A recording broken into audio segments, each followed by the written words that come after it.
Shortly after his visit to Bauchi State Governor Bala Mohammed at the government house, Mr. P2B proceeded to Intashara Islamic School in Bauchi State. During the visit, a female student of the school broke down in tears while speaking out the current situation in the country. She said, "Our reality on the ground is tearing why leaders speak about election. Our lives are at stake. Kidnapping and banditry have become part of our lives. Farmers can no longer go to their farms." Mr. P2B also awarded scholarships worth 5 million naira to some students and pledged to cover the medical expenses of the female students who spoke on behalf of the school. So guys, I like guys to watch that video, but this is touching. This is touching that in the level of insecurity and how our country is going down, our current government are busy campaigning for the next election. I mean, they spent a lot of money campaigning. Those money that could have been used to better the life of Nigerians, but the government went ahead. They used the money to campaign for the next election, because the money have been used to, I think, this City Boys movement. They've been to Imo, other states, to distribute rice and to use money to buy people's votes. But guess what? Nigerians are saying no, that they're not going to vote for APC, even with all the money and everything shared. Just watch these videos I have for you guys. And also don't forget that some people are calling on Trump to come and help and end insecurity in Nigeria, since our government have failed to do the same thing. You watch these videos and let me get your views in the comment section.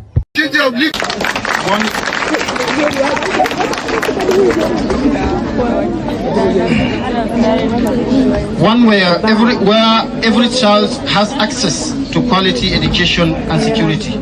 We are ready to stand by you and lend our voice to ensure that you emerge victorious in this noble endeavor. However, as you embark on this journey, sir, we would like to plead with you to prioritize the issue of insecurity in your agenda. The safety and security of our children, family and communities must be at the forefront of your plan. Insecurity hampers progress and instills fear in heart of our citizens. We urge you to develop a comprehensive strategy that will address these challenges, head on ensuring that every Nigerian can live without fear and pursue their dreams. Thank you once again for your generosity and being here with us today. We look forward to support you in the upcoming election and witness the positive change you will bring to our country. Thank you, sir. Yes, and all that, I thank you for that and everything. And I'm only here again to visit and again to make another donation for scholarship this time. To those who can, I'm using her as an example.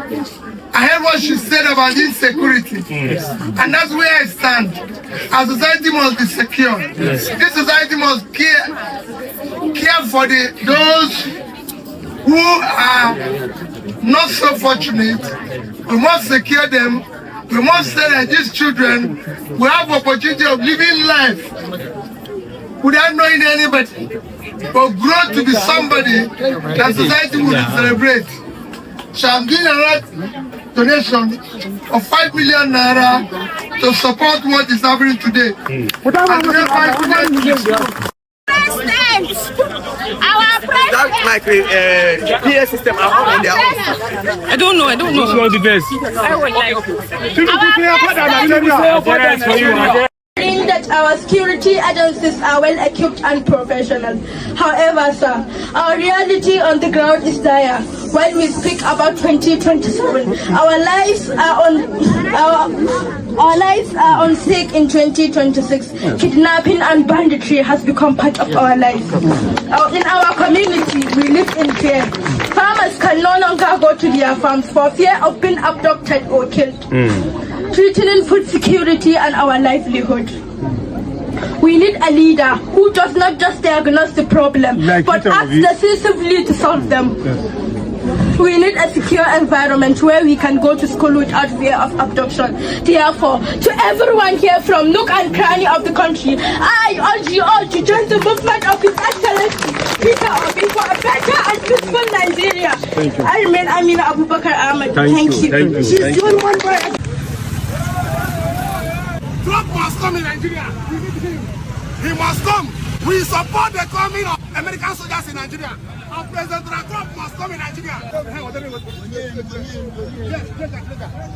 Yes, as you can see, we are progressing peaceful protests.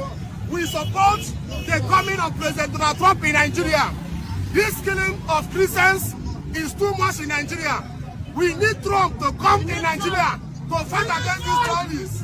We need Trump. We are in support of President Trump. Look at it. Thousands of Christians have been killed in Nigeria. Thousands of Christians have been slaughtered in Nigeria. And the world is keeping silent. Thousands of Christians have been slaughtered in Nigeria. Thousands. So we support President Donald Trump. But we are begging President Donald Trump. President Donald Trump, please don't disappoint us. We Nigerian Christians are still waiting for you. The killing is still going on. We are begging President Donald Trump to fulfill his promise. The killing is still going on. Do you support President Donald Trump?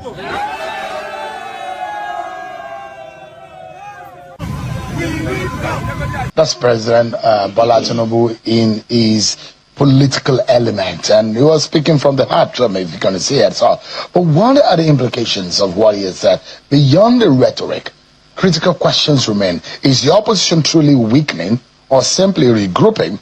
And can the government's economic agenda, including the proposed 2026 budget that has been signed now, realistically deliver relief and stability? Tonight, we go beyond the headlines to examine the politics, the policy, and the implications for Nigeria's democracy. Joining me now on the program is a political scientist and public affairs analyst, scholar, a former national secretary of the defunct Alliance for Democracy, AD, and the director with the Center for Alternative Policy Perspectives and Strategy, CAPS, in Abuja, Professor Udenta. Thank you so much, Prof, for joining us. I appreciate it. Well, it's a pleasure to be with you. Thank you so much. Hello, Nigerians. I appreciate it.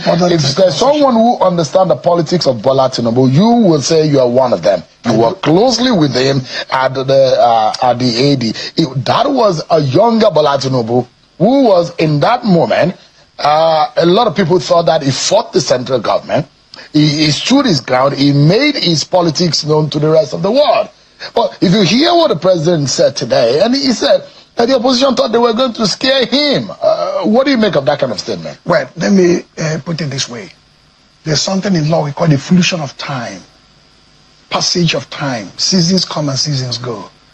We formed a bond, in constructing Alliance for Democracy, which was a different kind of political platform because of the civic imagination and radical ideological spirit that was infused in it.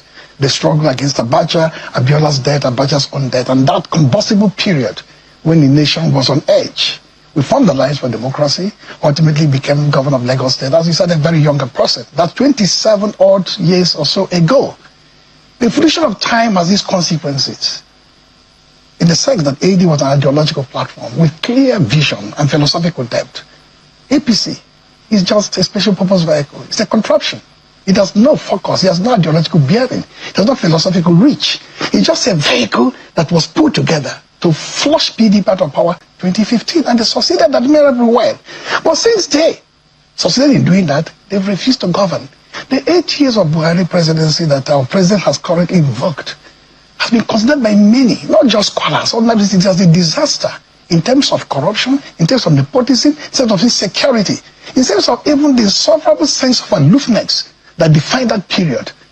And for Nigerians to hanker after Buhari presidency is a solemn testament of the failure of the Buhari presidency.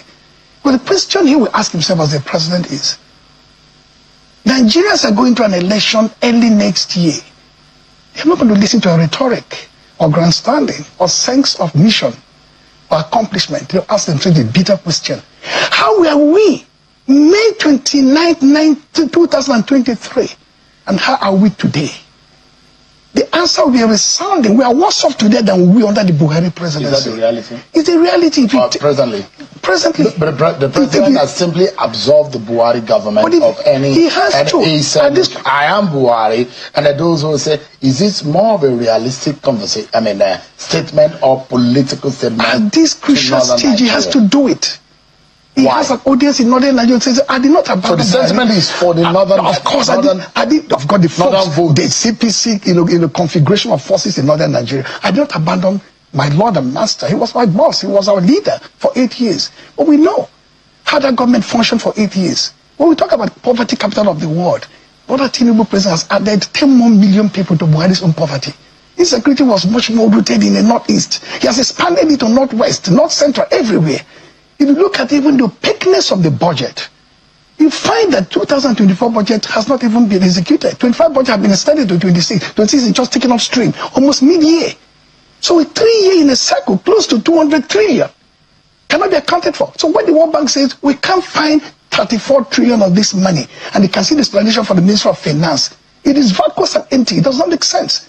You will run election 2027 on your own record. It will not be promised on Nigerian people. And what does that record do? The record is very shabby, to say the least. That record cannot win an election? It cannot win an election because why? Because why? Because there are those who say in this government, and they've come to the defense to say everything we're doing on security, there is a systemic failure. The system was broken. We're trying to fix it. No ammunitions, no system. Things are bad. There was corruption, and they're trying to fix it. And it might take time. And there are political angle and perspective to this insurgency and such. Bola Tinubu is working to defeat the insurgent. Should we give the government the benefit of the doubt? Okay, fine. The first benefit of the doubt, I said it on here, this studio, and several other ones. These two presidencies are conjoined. The failures of the Buhari presidency are the failures of the Bola Tinubu presidency. So no excuse. He said it himself here. I have to inherit the mess of the Buhari presidency. Virtually in this comment, in this remark, we listen to. We have to inherit it. The broken system, these securities and so on there, the country diminished. When we talk about even Christian genocide narrative, it didn't start from Bola Tinubu. Let's face it. The so-called thesis on turning the country into some sort of faith, dialectic, started then. The poverty capital of the world started then. The collapse of the Naira started then. The fuel situation started then. Living standard depreciation started then. But the problem is that the Bola Tinubu presidency has intensified and accelerated to a higher degree the substantive levels of the Buhari presidency depreciating performances. That's the critical problem. Take, for example, the current thing facing the world today, the Iran war, the fuel price. From 800 and something Naira, the 1,300 and something. What has the government done in the past 2 months, virtually, to Nigerian people to say, we hear your cry, we see your pain.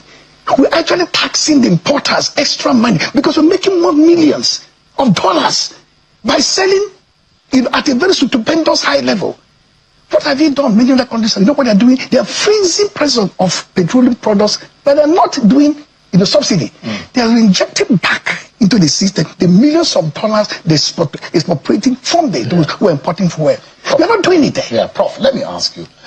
The statement that the president made in the villa about opposition, about 2027, does it sound like a statement of consolidation of power or a statement that is already looking like the president is concerned about political vulnerability? He said that they will not scare him away because already they are scaring him away. He's mindful of the numbers. If you crunch the numbers, in spite of the fragmentation in the political atmosphere, whether they're regrouping, whether they're weakening, it's a fragmentation and a certain form of rebirth of a new political order. The first thing why he's running scared is his record. Must talk about electricity. The solemn, powerful statement you made 3 years ago. By 2027, you must fulfill it or don't vote for me. You can't take it away. You see that in almost all the front pages of all the newspapers. That's number one. Number two, you floated the Naira. What have you done with the money? You realize the trillions or the hundreds of millions of dollars there to the living standard of Nigeria. Shouldn't we be asking the federating unit, the states? I'm coming. Because if you emasculate resources, in real terms, it is not 55% or so that the federal center receives. It's close to 70% because of unreported revenues. from so many humongous institutions. The central bank, the customs, the immigration, the MPA, the NIMASA, they are not reporting the money. NMPC, they put them together, it's almost 70% of public resources in their hands. So we must account for this money to the people. Look at it, Prof. The president seems to have framed the opposition as weak, incoherent, divided, and unable to stand strong to win an election. Is that assessment of the president accurate? Wrong. Because I said, number one, why is he running scared? I said, performance. You will not come to grandstand to Nigeria's 2027. You must put a record on the economy, on corruption, on better performance, on living standard. The price of consumables, of food stuff, transportation, education, energy, everything.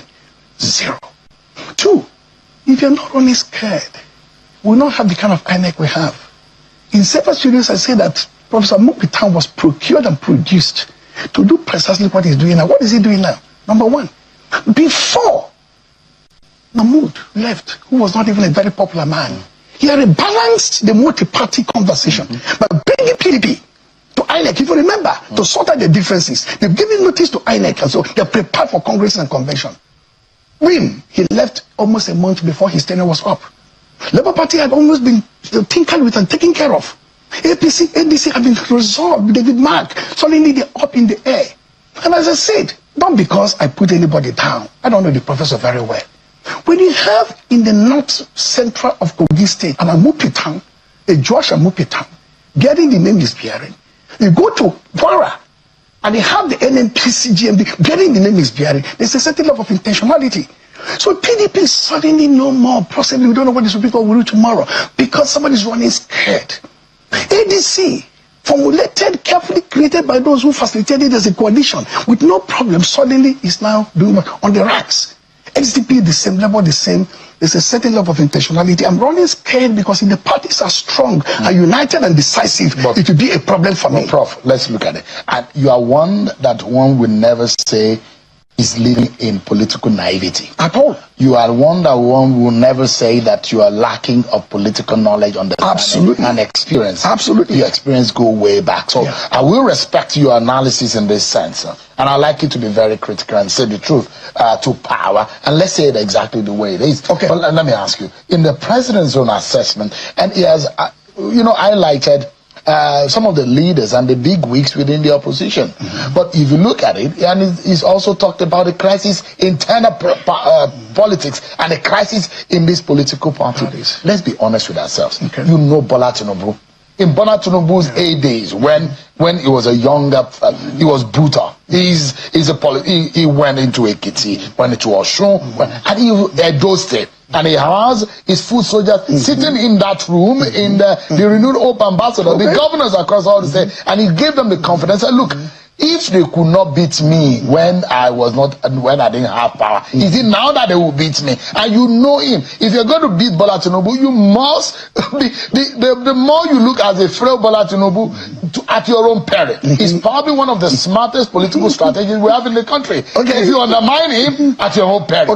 Analyze for us, Prof. The opposition as presently constituted, can they beat Bola Tinubu? In what world can that happen? You need a lot of variables to be in place. If you build an equation, you have integrals you put together. Number one, the challenges facing the opposition are challenges which, of course, were manufactured from outside. It's substantially. We don't have the time to probe into that. I'll give you an example of a friend who said, I don't have any issue with show. I just said about TV show. A serving minister of the Federal Republic is an alter ego of a president. Not just one minister, not the FCC minister alone. Every minister speaks for the president. Presidential communication is not only in the villa. It is expressed through ministerial communication. Presidential presence is not only by the president talking the way he spoke. If a minister comes here to speak with you in public, when the toga of the office of the minister, he speaks for the president. So when the minister of FCT precise over the dismantling of PDP, is the president that is doing so, not the minister. If he resigns as a minister, he loses his clout, loses his power. He has no autonomous power center. He has no independent, authentic power force to say, I am going to do what I'm doing. He derives it substantially, if not absolutely, because he's the man under authority. So for the party that ruled the country for 16 years, to suffer the fate it is suffering, in the hands of the serving minister of the Federal Republic, who has vowed publicly to re-elect his boss, In essence, the crisis of PDP is a crisis superintended, facilitated, procured in the villa of Bola Tinubu. That's number one. Number two, ADC was put together carefully. I think when it was put together, the cause knew. And they had the coherent, decisive leadership. Suddenly everything is up in the air. That is the president running scale using INEC to do what he's doing. Look at the case of that PDP if you go back to it again and say, what did they now put in court? A man, this appeal court sacked, said, you are expunged from the party. You are expelled as a secretary of the party. You originated even the faction. As the secretary of AD, I will never dare write a letter to an external body. Chairman will write a letter, secretary will concur. If the chairman writes without the secretary concurrence, the letter is absurd. No secretary can even initiate his own. But INEC accepted the communication from Anyanwu and built his faction on that, and built his BOT on that. I'm giving you the challenges facing the position. But don't forget, politicians always tell my friends are ghosts. They move in formless form until they coagulate in a decisive moment of illumination. Said, here is the platform that people least think we're going to seize. Sure, you seize that platform in the next 2 weeks. The beauty of INEC shutting down opposition by this tight, viciously tight, narrow period in which you have to finish up everything, party registration, upload it, do your primaries and so on. If you skip it by 30th May, you have 8 months ahead of you to build that infrastructure, to rearm their ranks, to now teach and educate Nigerians how this government has failed in policy and budget implementation, in corruption, in insecurity, no matter how you dress it. Oh, we made a broken system. We made a system that was diminished and famished. Every year you allocate trillions for the military. Every year you have former leader who you say you have embraced, allocated trillions for 8 years with disastrous consequences. Produce only capital of the world, poverty capital of the world. Let me tell you, macroeconomic stability does not end with statistics and figures, abstract norms. It can't say one of the statistics are saying inflationary pressure is weakening. There's a macroeconomic stability in the system. It's a living standard that the people. So, Prof, my question here is Tinubu beatable? Of course. By this opposition? Of course. In the form in which you know why it is going to be? Yeah. If you listen carefully to me, INEC choked down the system 2022, you recall. APC did the primary 7th August, if I'm not mistaken, you can fact check it. PDP and other did a little bit early. Labour, I don't know because we left PDP for Labour Party. So now you're compressing it to 30th May, including governorship primaries, senatorial primaries, rest primaries. So many parties will not be prepared to do it. Once they manage to get through that threshold, and they will get through that threshold, they are resourceful. It's a 50-50 chance. I said, no, there is a 50-50 chance. ADC might not be on the as it's presently constituted. It's a 50-50 chance. Let me tell you what. They either win the case or lose the case. Let me tell you what I mean by being ghosts. They're human beings with life and blood and flesh and bone. Ghosts means they are ethereal beings. You can't capture them and keep them in a place. They move like bird. You know, they move like gypsies. Politicians will find a home. May not be DC. I'm saying the consequence here, Prof, just apologies, is the fact that in 2023, prior to that, when the primaries didn't go in Peter Obi's favor, he left the PDP and moved to the Labour Party. In this climb, you can't do it again. Do you know? You stop the timetable. Now, listen, that means you are boxed. You cannot leave any longer. At the timetable. Yeah. The timetable gives you a window. Some say up to 5th May, some say up to 10th May. I had a conversation with a floater, a founder of a party still in the making. I will not talk more about it. You don't know who is listening. Millions are listening to us. He said, no, it is not 5th May, it is 10th May. It's a closure. When you think in terms of submitting the final INEC registration to INEC, the membership registration to INEC. Today is what? 19th April. 24 hours is a lifetime in politics. Between now and 5th May or thereabout, shall put it on record today. The politicians of this country who oppose to the current government of Bola Tinubu will find a home. A secure home. When that home is found, it may be a secure home. It may be a secure home for now. It may be a home not too well known. Give it 2 months, gestation period. That home will grow in leaps and bounds. And APC, that has overgorged. I talked about obesity and flatulence. You know, 32 governors, senators, and reps. They already disgorged in many states across the country. Confusion within their ranks. This opposition will not only have the time to rebuild the infrastructure and deepen their reach, they have 6 months to campaign. Typically in Nigeria, campaigns are 6 weeks. INEC knew what they're doing. This Samupita's INEC, chop them down so they'll not even get out of that block firing, okay? They will get out of it. And when they get out of it, from May 30th, ask yourself, what happens from May 30th to December 30th? June, July, August, September, October, November, December, this government is beatable. The time is there. Ample time in the hands. And quickly, Prof. There were the times where the PDP had a very, very strong repository of resources. Delta State, Rivers State, Akwa Ibom State, or your state. These are states where you could fund an election. Massively. Great operation. The opposition doesn't have Who won Delta State last time around? Delta State? Who won it? In the presidential election? P2B? Infrastructure? He defeated the sitting governor, a vice president candidate of a ruling party. No, not the ruling party, of the PDP, the opposition party. He beat him. He beat him in Edo. He beat the current president in Lagos State. He won, but that's how he won him sitting. So without all the resources... He don't need that. Let me tell you, this government has invested heavily on top-heavy gladiators. I said it here, they have 2 times. If you take it that you have virtually all the governors and the ministers and the senators, why are you running scared? Why are you using INEC? Why are you using the courts? Running scared. The government is running scared. You know why they're running scared? Yeah. As I said, 2027 is not going to be rhetoricization of your intent. That I, the president, is going to do this and that. You have to confront the nation with what he accomplished in the past 4 years. It's on your record. And you think the APC does not have anything to show? They have nothing to show. Say poverty, hunger. Really?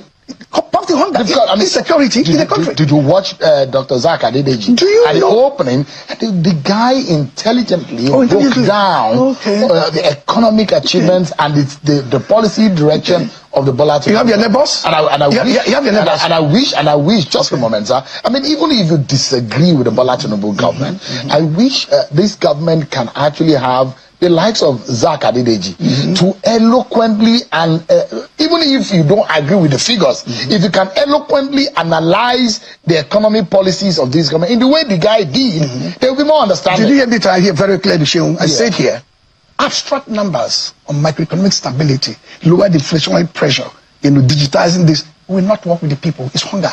We work for them. Are they seeing more money today? Are they buying things at cheaper prices, drugs, that's medicine for life saving? Their kids going to school. Are they being kicked out of their homes because they can't pay rent?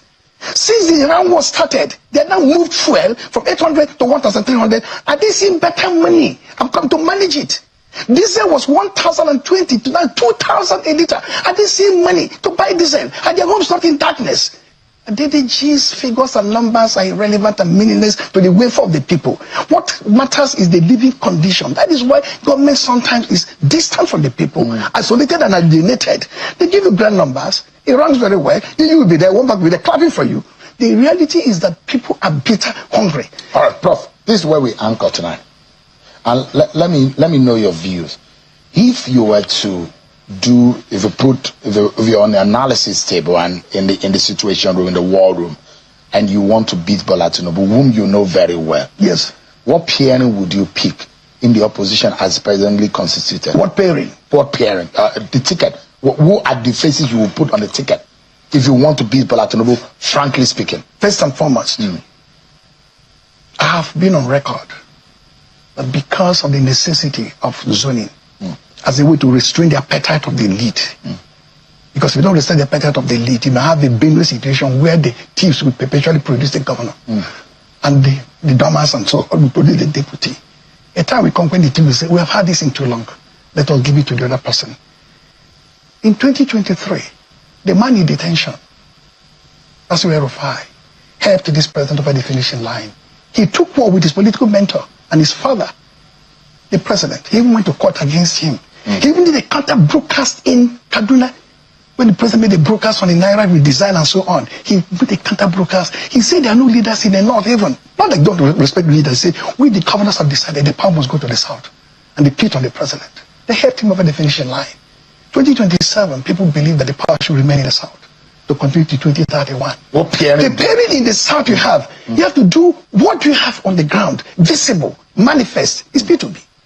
Essentially, in the south, for example, the choice of who they have in the north, It's for them to make up their mind. You hear, for example, Kwankwaso is around the corner. He's already part of the position. So Peter Obi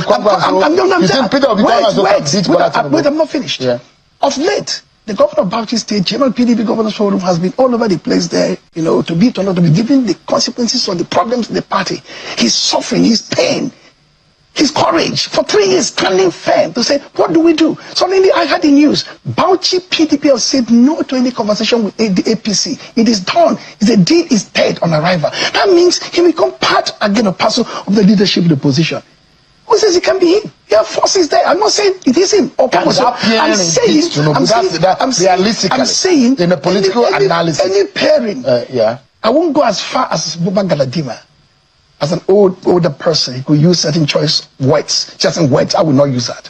Any pairing today of a Peter B in the south and anybody else in the north will put Bola Tinubu 2027. The truth is that people are tired of this current government. Yes, people are tired because that's why people are protesting. Imagine protesting for another country's president to come and help you in your own country.